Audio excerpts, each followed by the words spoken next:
Welcome to Mason Cable News. My name is Jalen Stubbs. And I'm Jeff Carberry. This year is the 50th anniversary of when George Mason University was founded. On Monday, there was a dedication of the enslaved people of George Mason. The memorial honors two of the more than 100 enslaved people at Gunston Hall, the home of George Mason. Two enslaved people focused on were named Penny and James. The purpose of the memorial was to convey the hidden voices of those individuals and the traditional voice of George Mason, while also offering a space for individuals to share their voices. Some of the speakers there included Wendy Manuel Scott, a professor from the School of Integrative Studies, Department of History, African and African American Studies, and the Women and Gender Studies program. George Obrell, director of the Center for Mason Legacies, history librarian, University Studies, and Reverend Jeffrey Johnson, a senior pastor at Mount Calvary Baptist Church and President Washington. 50 years ago today, George Mason University was born. Today, there was a commemorative celebration at Watkins Plaza. Speakers included President Washington, former President Ann Holton, and Virginia Secretary of Education Amy Guidera.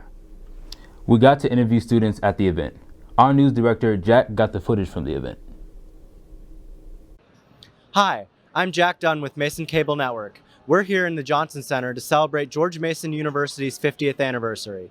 Exactly 50 years ago today, George Mason College split from the University of Virginia to become its own separate university.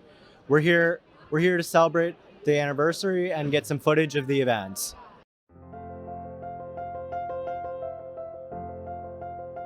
I'm Ann Holton, and I'm thrilled to be here today celebrating Mason's 50th anniversary.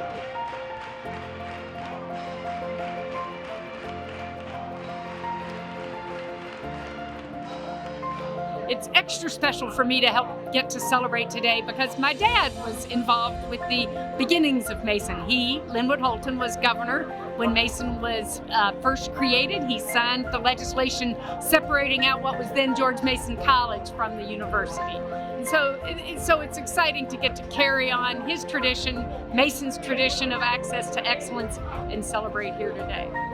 A fourth of you are the first in your family to go to college. You might be fresh out of high school. You might be fresh out of the military. There is a place for you here. You might still be working. You might actually be raising your own family. There is a place for you here. You might be a lifelong learner. There is a place for you here. You might be anybody. There is a place for you here. And we wouldn't have it any other way. It was such an honor to serve as Mason's interim president in 2019-2020. Oh, so many favorite moments. One of the most, the best part of the job was getting to meet our students because they really are such amazing people, not all young people, from such diverse backgrounds and experiences, all coming here with grit and determination to advance their own education and to contribute to the community. Back in the day, we used to say, how you like me now? Look, grit has served us well. Students, I know you know what I'm talking about. Grit got you here. And finally, we have the audacity. We dream big. We act on our dreams. We are impatient to tackle humanity's grand challenges, and we are not waiting for permission to act. The future's threats and opportunities demand fearless leaders like all the people of Mason who dare ask, why not us and why not now? I guess just seeing like all of these people in the JC. I mean, it's been like, 2 years since we had COVID and everything, so it's a nice change seeing like all the life coming back again and then seeing this big burst of energy right here.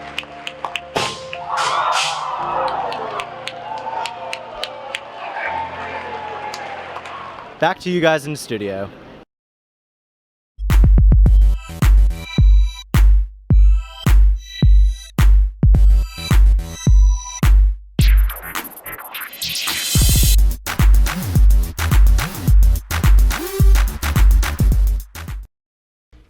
You're listening live to Improv for Mason here on WGMU Radio, heard WGMU Radio You know, it wasn't my idea. Today's show with our special guest interview for this team in the new conference. Welcome to a special edition of the It's been a great transition for me personally. I love Mason. The very talented David Keckner. I'm great. How are you doing? Reed, Jonah, it was a pleasure having you on the show today. Hey, dude. I'm Ben Simpson. On the phone today, we have Drew McGarry, successful author, writer. You're listening to WGMU Radio on WGMUradio.com.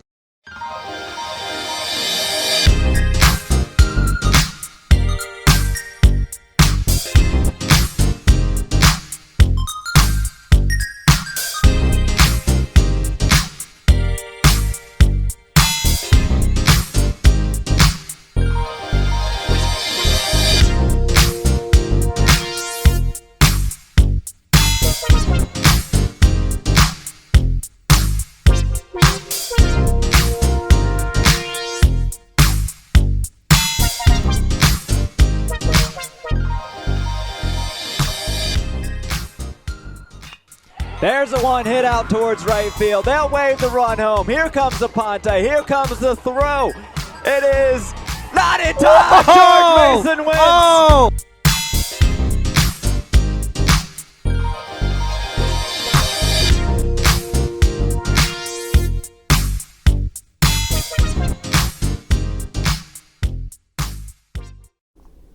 Each spring, student government hosts an election for a student body president, vice president, and 30 student senator positions. The student body president and vice president run as a combined ticket, and the students running for Senate can choose to run alone or with a coalition or group of other students. However, each member must still be elected. Voting takes place on Mason 360 until tomorrow night. With us to discuss are the three candidates running. Hi everybody, I'm here with Sophia, who is running for class president, and Selena, who is running for class vice president. And we are here to ask them some questions so that you can be better informed before you cast your ballot. So for both of you, what made you decide to want to run for student body president and for you for vice president? Yeah, so I decided that I wanted to run for student body president. We've both been in student government for 2 years. We've definitely have seen a lot of issues that have arose from our students. We definitely want to advocate for every single voice that are on campus, whether you are an undergraduate, a graduate, commuter, international, first generation students. There's definitely a lot of concerns that do need to be addressed, and we wanted to run for student body president and vice president because we have been involved in the student organizations who have addressed their concerns. We have been involved in listening to them and creating solutions with them, and we truly believe that we are the right leaders for student body president and vice president. So that's why we decided to run, because we truly think we're the best leaders to do so. So yeah. And specifically for me, I decided to run because I saw what I could do as one person, and I saw what Sophia could do as one person, and I believe that together with an executive cabinet behind us working to help students every day would really make a strong difference on this campus, especially since for what we've done so far has reached a lot of different corners of the university, and having a 6 different department cabinet with at least 30 people in that cabinet working on all the initiatives that we've wanted to do so far would be just extremely helpful for the university and for the students in general. And we wanted to make sure that their voices are heard, and we felt like what we've done so far can be amplified, and together we would make a great team to do so. Excellent. And so I know you mostly address this, but is there a certain platform that sets you apart from your opponents who are running in the race? And is there something that you can use to speak to certain people who are here on campus? Yeah, so I love that question because we truly think we have the most diverse and inclusive and comprehensive platform out of all of the candidates. What we actually did for our platform is we translated it into multiple languages, 7 languages in fact, for our international and first generation students.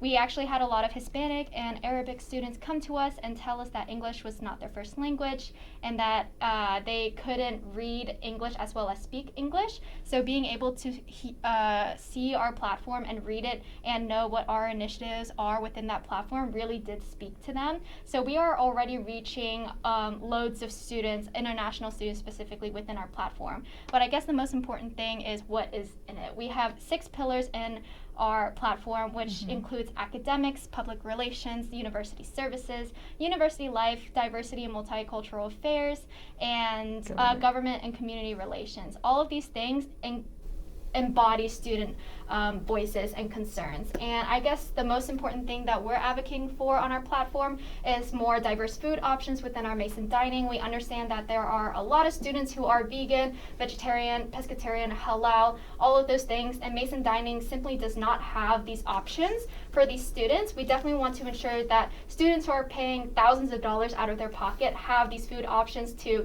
withstand through the day and have the proper nutrition.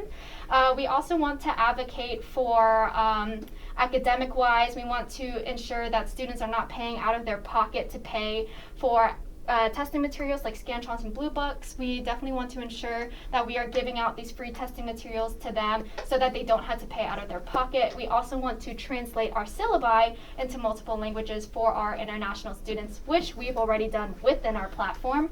So if we're two girls that can translate our platform into multiple languages, why can't the university do so for their syllabi? Other than that, there has been a huge problem with Mason policing on campus and our minority students. We have heard a lot of concerns and issues within Mason PD that students have come to us for and have actually trusted us for their information. So all of the information that they gave us, yes, has been truly heartbreaking, but we want to ensure that these issues are addressed with Mason PD, and we will ensure that that is applicable when we host special events like Coffee with Cops. Is one thing that students were really excited for, is to actually sit down with these Mason police and actually have them talk to one another about their concerns are on campus and how they can actually work together, students to cops, to solve these issues. So yeah, that is some parts of our platform, and I know Celine has a lot more. Yeah, I will add to that. I think in addition to it being diverse and inclusive and comprehensive, the detailing, I'll add a little bit to the comprehensive part, the detailing is really there, and it's also innovative. Not only have we started a lot of the initiatives that we want to do, but we've also come up with new ideas, like having the RSO Summit, which I've spoken to a lot of people about, and I'm always excited to talk about it because it really is focused on students. And it would allow students to meet with other RSOs whom they have similar initiatives or goals or interests that they haven't been able to speak with yet. It would allow them to meet with RSO leaders, like the RSO Leadership Board inside Student Involvement, as well as the Student Funding Board, so they can learn how to apply for funding. As a member of the Student Funding Board this year, I've seen the disconnect between SFB in general and the general body. And with the hundreds of thousands of dollars that we have in reserve for students, all that money should be gone by the end of the year. And right now, we are nowhere near close to that. So I want to make sure that we both want to make sure that students are able to get the funding that they need in order to have the events, which also ties into our University Life initiative.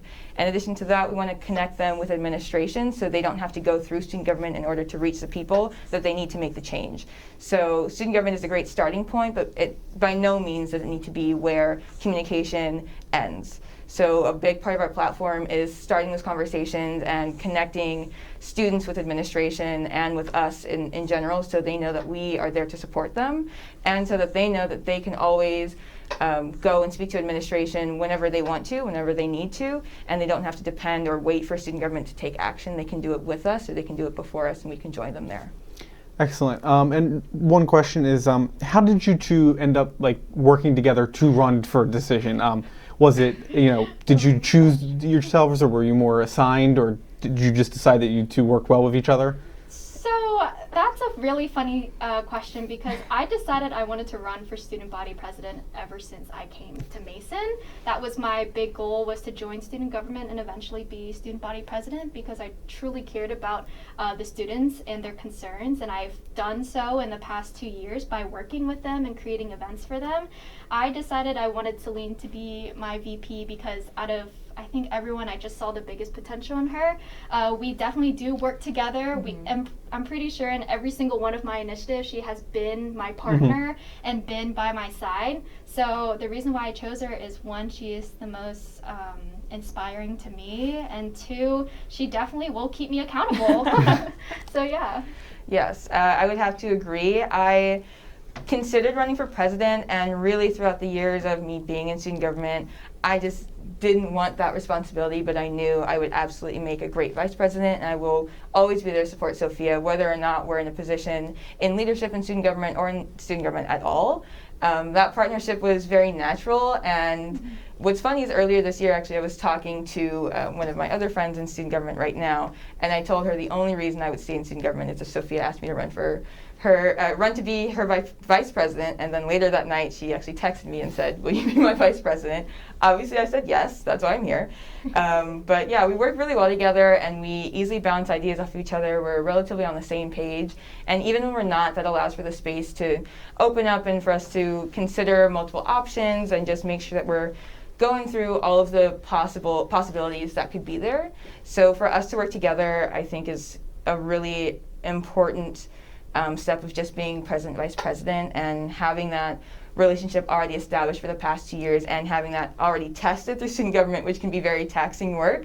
I think just goes to show that we are ready for this position, and I wouldn't want to run with anyone else.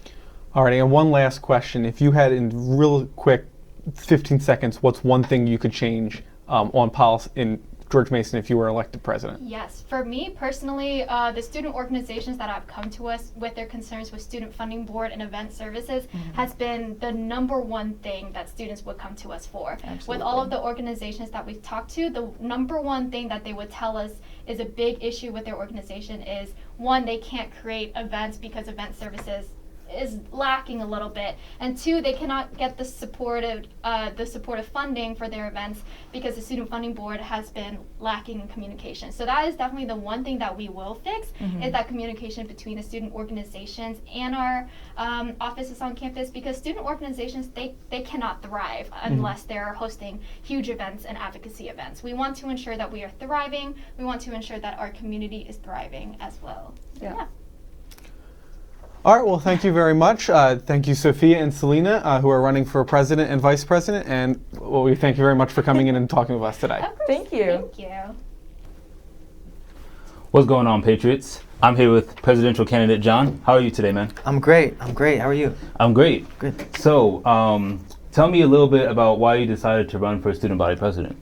So I decided to run for student body president because student government here at Mason, not many people care about it. They don't know the weight that it actually has.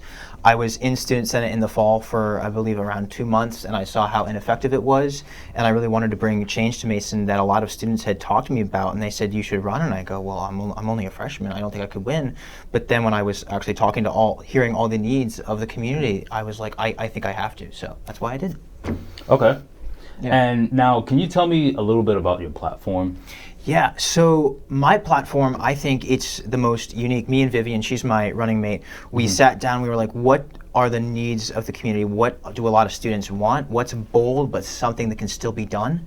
So one of our first things is we want to advocate for lower tuition costs. The Student Board of Visitors just announced today that it's going up 3%.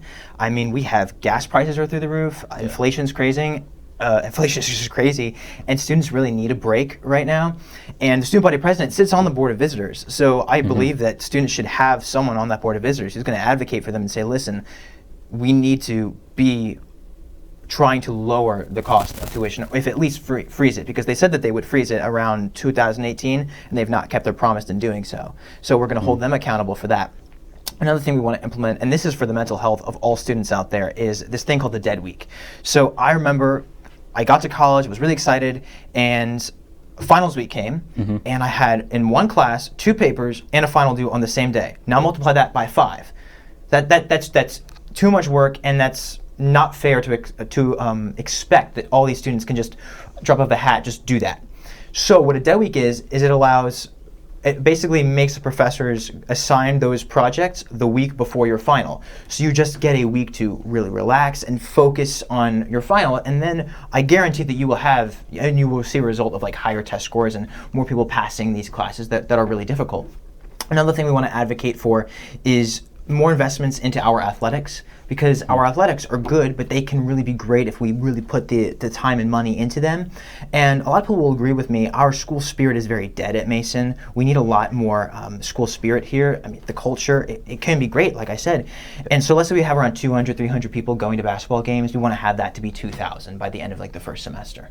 And then take that number to President Washington and really say, listen, we want to advocate now for what everyone wants, is everyone wants a football team. Now, I can't guarantee a D1 football team in a year. I'm not going to promise something I can't do. However, what I will say is we can move the club football team to the athletics department, get them way more funding, and then basically have people not pay to play in games.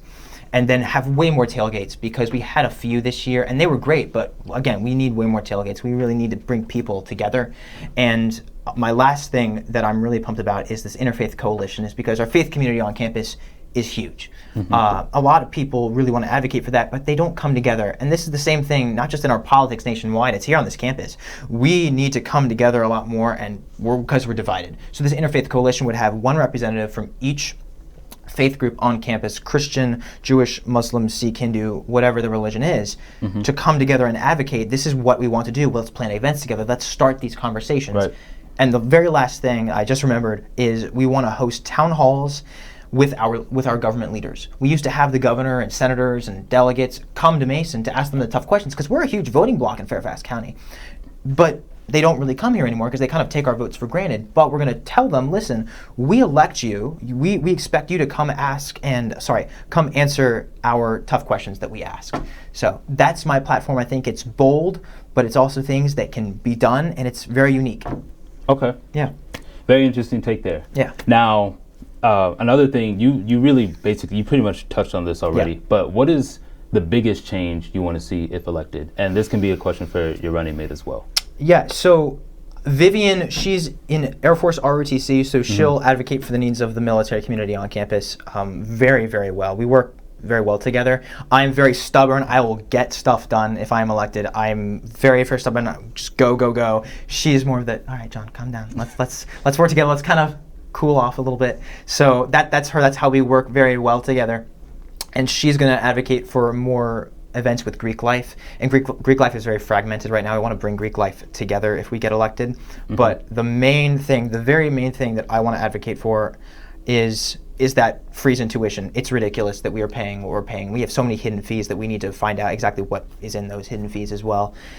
And more tailgates. So just the more tailgates to really increase school spirit and freeze that tuition. So for our students, because at the end of the day, and this is what I've heard, is not many people care about student government. They don't know it exists, let alone what they actually stand for.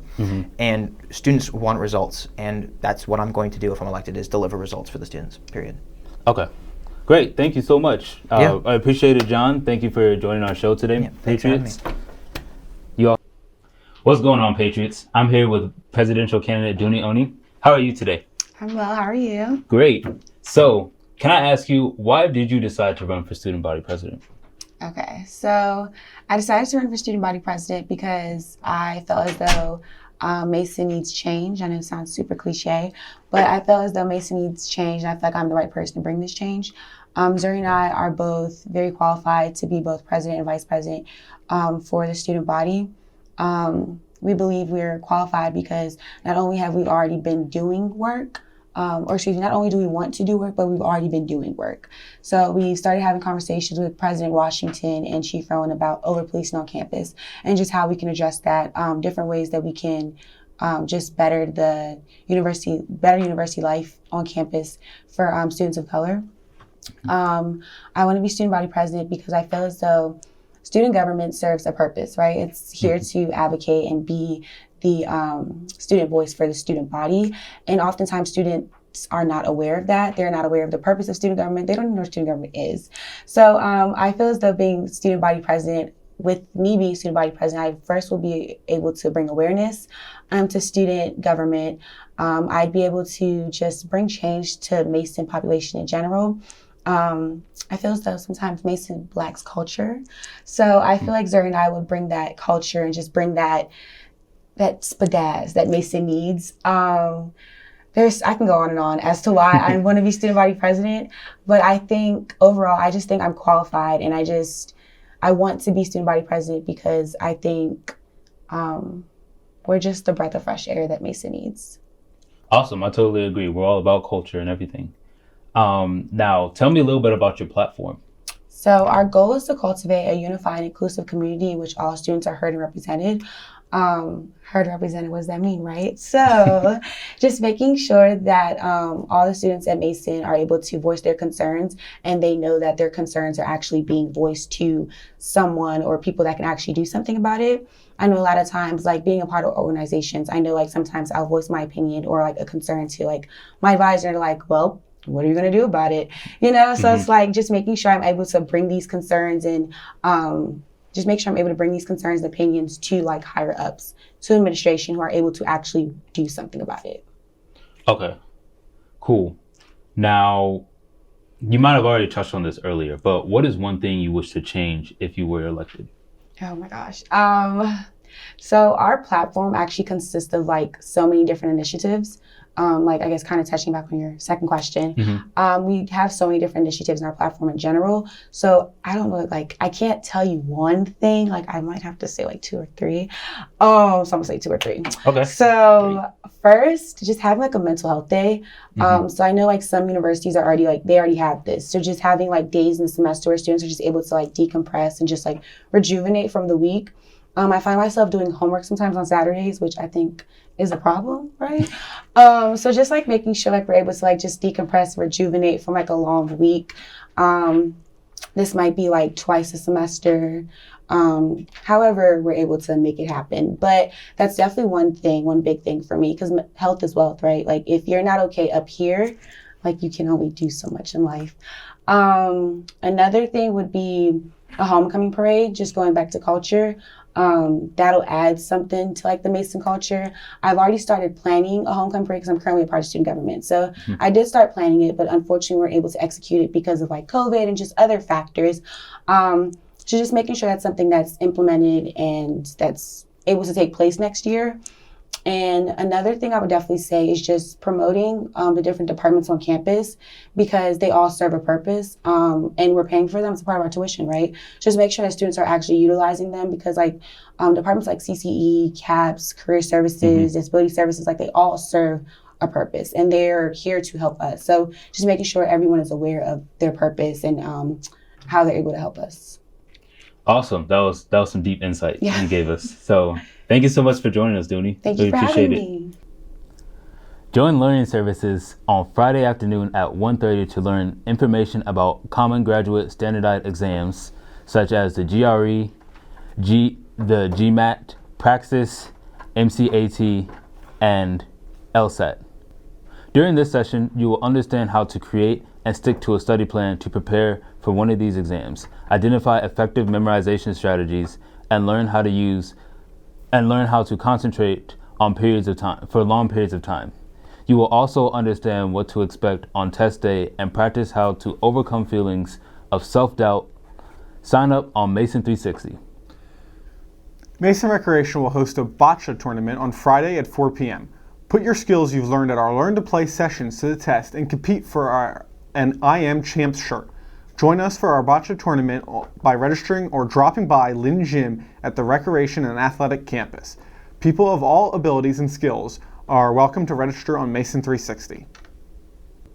Also on Friday at 4 p.m., Student Centers will host a Madden tournament in the Hub Corner Pocket.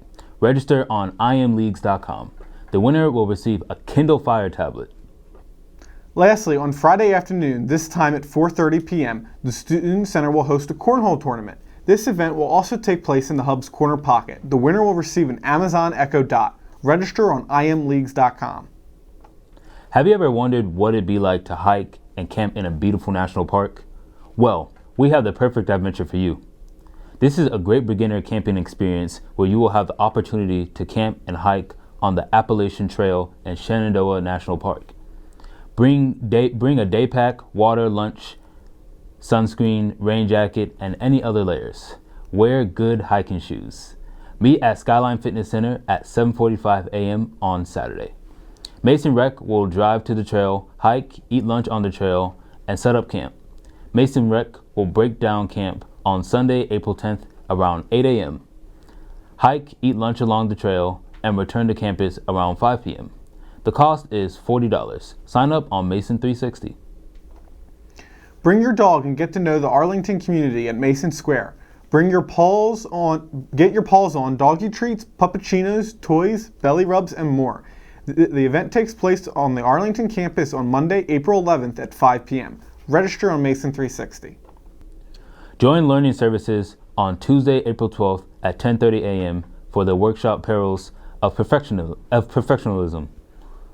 While professionalism seems like a worthy trait to have because it involves hard work, it also has its downsides. Pursuing perfectionism is stressful and time-consuming and can actually result in poor academic performance. The session will explore the perils of perfectionism and assist students in setting more realistic goals. The event is virtual. Sign up on Mason 360. Shreyas will now give you the weekly weather report and give you an insight on what to expect this coming week. Hope you guys are having a good day. Today was cloudy and drizzly with a high of 54 degrees.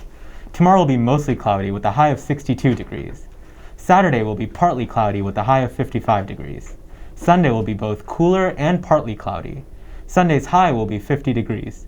Monday will be mostly sunny with a high of 63 degrees. Tuesday will be much warmer with a high of 77 degrees. Wednesday will be mostly cloudy with a high of 78 degrees. We'll now bring it back to Jeff and Jalen in the studio.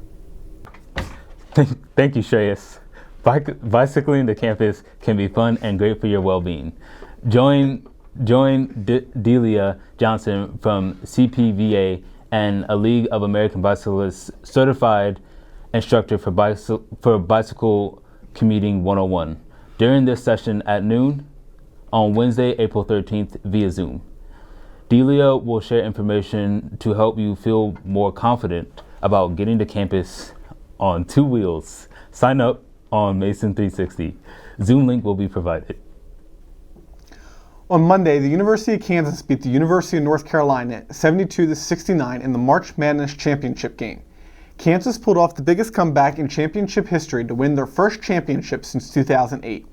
Kansas was down 15 at halftime and at one point was down 16. The 16-point deficit holds the record for the biggest comeback, breaking a record held by the Loyola University of Chicago in 1963, after they overcame a 15-point deficit until this game. The biggest halftime deficit in a national title game was 10 points when the University of Kentucky came back to defeat University of Utah in 1998. Kansas did overtake the lead less than 10 minutes into the second half. North Carolina tied the game shortly after, only for Kansas to shoot a three and come ahead. UNC tied the game with 4 minutes to go before Kansas came back on top. North Carolina took 1 point lead with 2 minutes to go before Kansas came back on top to win the game for good. Starting Tuesday, it's enabled 2-factor authentication for Blackboard, Mason's learning management system.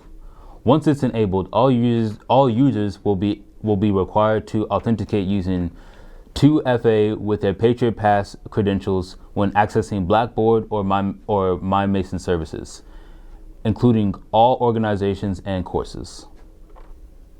On Tuesday morning, President Washington sent an email about the COVID policies at George Mason. In the email, he announced that all campuses are mask optional except in certain venues, healthcare settings, on public transit, and childcare settings. This also means masks are optional in classrooms unless your professor has said otherwise. GMU is now also COVID test optional, with the exception of unvaccinated and high-contact students.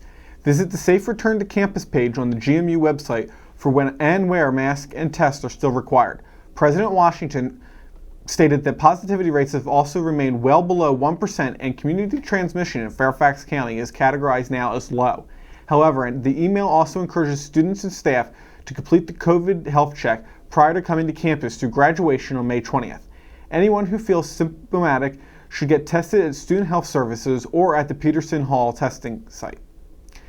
The George Mason Board of Visitors announced that tuition will increase by 3% next year. During the meeting, the Board of Visitors also discussed the fall enrollment update. So far, there are large gains in Virginia students, but declining enrollment in non-residents. There is also an increase in master's applicants. One area of increase of students is from India, with students for the College of Engineering and Computing. George Mason expects continued growth from international students. Today, the U.S. Senate will confirm Judge Ketanji Brown Jackson to the Supreme Court. She will be the first African-American woman on the Supreme Court. She is replacing Justice Stephen Breyer, who was a mentor to her. She is currently a judge of the District Court of Appeals for the District of Columbia Circuit. This court is often described as a feeder court, as several judges of that court end up on the Supreme Court. She also spent 8 years as a judge for the U.S. District Court of the District Court of Columbia. Ketanji Brown Jackson was confirmed with a vote of 53 to 47, with all 50 Democrats plus Republicans Susan Collins of Maine, Lisa Murkowski of Alaska, and Mitt Romney of Utah. She will begin her service on the court after Justice Breyer retires at the end of the term in the summer. So, Jalen, what opinions do you have on Judge Jackson's confirmation today, and is there anything that you'd like to share with the viewers? Well, yeah, I think this is another step further in our democracy, in politics altogether, just making everything more diverse. You know, that's what America is. America is a very diverse country. So I think this is a great step forward for us. To me personally, as a man of color, this means a lot for me and my people, and I think it's a way to really motivate us to pursue these high roles and to really just to really stand out into what we do. Yeah, exactly. Like you said, it is obviously a very historic day to see not only the only third African American to serve on the highest court in the country, but the first female African American on the court. This will also bring the total amount of female justices on the court to 4, which will be a historic high for the court. So I'm very thrilled to see Judge Jackson be appointed and now confirmed to the court, and to see bipartisan support for such a qualified jurist. So I'm glad to see her make her mark in history, and hopefully we'll see many more in the future. Likewise. Thank you for tuning in, Patriots. You can keep up to date with news on and off campus if you follow us on Instagram at MCN on TV and on Twitter and on our Facebook at Mason Cable Network, and subscribe to our YouTube channel. I'm Jalen Stubbs. And I'm Jeff Carberry. Have a great weekend, Patriots.